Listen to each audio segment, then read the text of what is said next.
नमस्कार, मी विजय अगवमन। नगर दक्षिण लोकसभा मतदारसंघामध्ये आता रडीचा डाव सुरू झालेला आहे। सुजय विखे पाटील विरुद्ध निलेश लंके हा मुद्दा फक्त विकासाच्या मुद्द्यांवरती गाजेल असं वाटलं होतं। सुजय विखे पाटलांकडे उड्डाणपुलाचा विषय तर निलेश लंके यांच्याकडे कोरोनाचा विषय। आता या दोन्ही विषयांमध्ये तिसरीकडेच हा विषय भरकटत चालला। वैयक्तिक पातळीवरती टीका टिप्पणी सुरू झाली आणि त्या पलीकडे जाऊन सुद्धा शरद पवार म्हटले होते त्या पद्धतीने विखे शेवटच्या टप्प्यात रडीचा डाव खेळू शकतात, तसंच काहीसं घडताना दिसतं। नेमकं घडलंय का? आता निवडणुकीच्या रिंगणामध्ये तुम्हाला जर दोन निलेश लंके पाहायला मिळाले तर होय, असं घडू शकतं।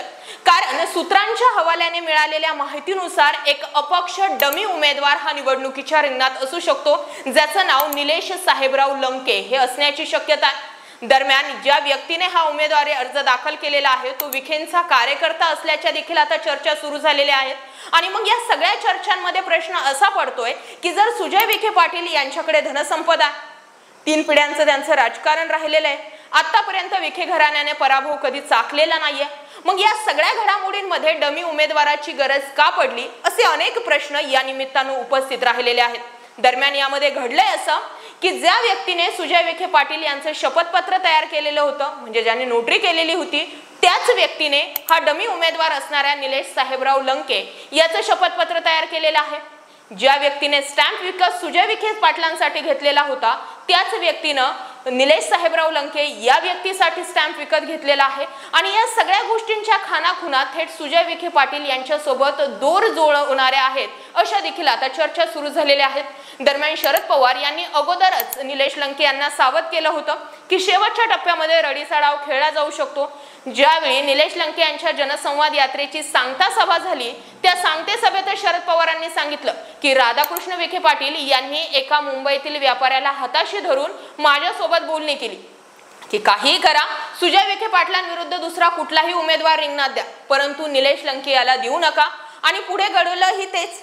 पवारांनी विखेंची हीच दप्ती न ओळखून निलेश लंके यांनाच उमेदवारी दिली, त्यांनाच निवडणुकीच्या रिंगणात उतरवलं आणि त्यामुळे आता निलेश लंके यांना पेलवणं सध्याच्या डेटला तरी विखेंना जड चाललंय असे चित्र दिसून येत आहे।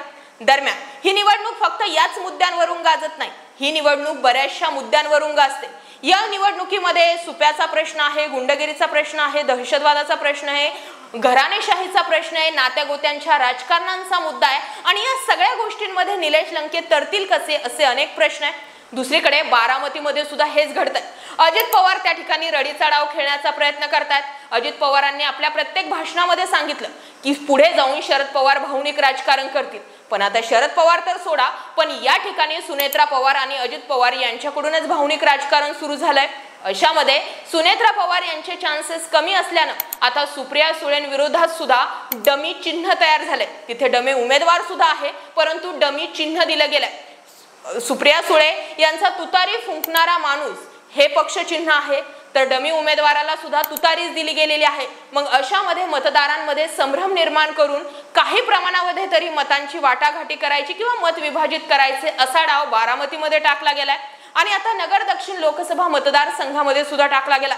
त्यामुळे एवढ्या सगळ्या गोष्टींवरून एक तर दिसून येत आहे की विखे असो किंवा त्यांची यंत्रणा असो निलेश लंकेंना हलक्यात घेऊन जमणार नाही हेच आता दिसून येत आहे। दरम्यान आता हा जो डमी निलेश साहेबराव लंके हा उमेदवार असणार आहे त्याच उमेदवाराच्या नावावरती पुढे जाऊन निलेश लंके यांनी सुजय विखे पाटलांना पाठिंबा दिला अशा बातम्या येऊ शकतात। अर्थात या डमी उमेदवारानं सुजय विखेंना पाठिंबा दिला अशा बातम्या पेरल्या जाऊ शकतात। आणि या सगळ्या जरी शक्यता, चर्चा आणि प्रश्न जरी असले तरी एक तर दिसून येत आहे की सुजय विखे पाटील असो किंवा त्यांची यंत्रणा असो यावेळी निलेश लंकेंना हलक्यात घेऊन जमणार नाही हे ते मान्य करूनच चुकले। याबाबत तुमचं काय मत आहे? कमेंट सेक्शनला जरूर व्यक्त व्हा। जय महाराष्ट्र पब्लिक।